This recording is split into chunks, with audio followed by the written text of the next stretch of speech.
I began researching where it all came from and found that nothing was accidental. There was an academic school of thought in Europe in the early 1920s where all this began. This group, known as the Frankfurt School, was a bunch of social scientists and researchers who were focused on the application of Marxism to philosophy and society. They started in the Goethe University in Frankfurt. Their work led to the development of a thing called critical theory, which is a Marxist worldview that wrongly sees everything through the lens of oppression and oppressors.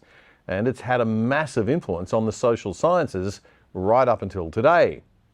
Because of World War II, the Frankfurt School academics spread all over the world, and so did their dangerous ideas, right through America and Europe and the West, particularly in the 1960s and again in the early 2000s.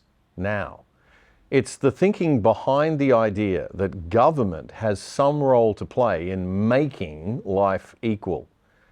The problem is that as soon as you appoint a small group of elites in government to make everything equal, they become the new elites and start to do awful things. We saw this right through the 20th century, during which tens of millions of people were murdered by their own governments in the name of neo-Marxism and ideas that can be traced back to Marx or to critical theory. How many people were killed by their own communist governments in the 20th century, Dennis Prager? Vietnam, 1 million. Eastern Europe, 1 million. Ethiopia, 1.5 million. North Korea, 2 million. Cambodia, 2 million. The Soviet Union, 20 million. China, 65 million. And the numbers are conservative. And of course, these numbers do not describe the suffering endured by hundreds of millions of people who were not murdered. Thank you, PragerU.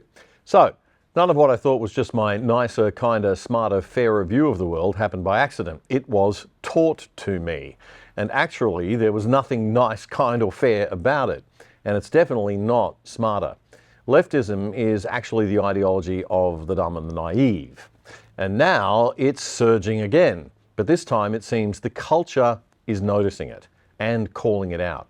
It's been branded, which is a good start. We now call it woke culture. We know that it's fundamentally wrong. It goes against thousands of years of thinking and philosophy and evolution.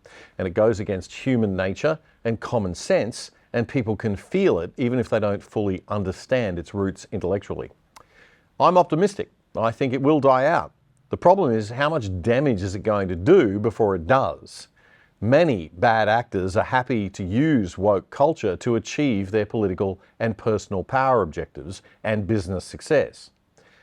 But we believe the main power it has comes from ignorance. Ignorance about where all our traditional Western civilization's rules and ways of operating came from, especially ideas about money and economics. And that is why I started The Other Side. Australia's billion-dollar-plus taxpayer-funded national broadcaster is steeped in critical theory ideology. Almost every news story on the ABC implies in its subtext that, quote, the government should do something to fix it, unquote, whatever the it happens to be in any particular news story. The government should do something to fix it. It sounds nice. The idea that if government would just take more money from the economy and stick it into problems, then the problems would go away. But they almost never do. Funnily enough, when you stick money into something, it gets bigger.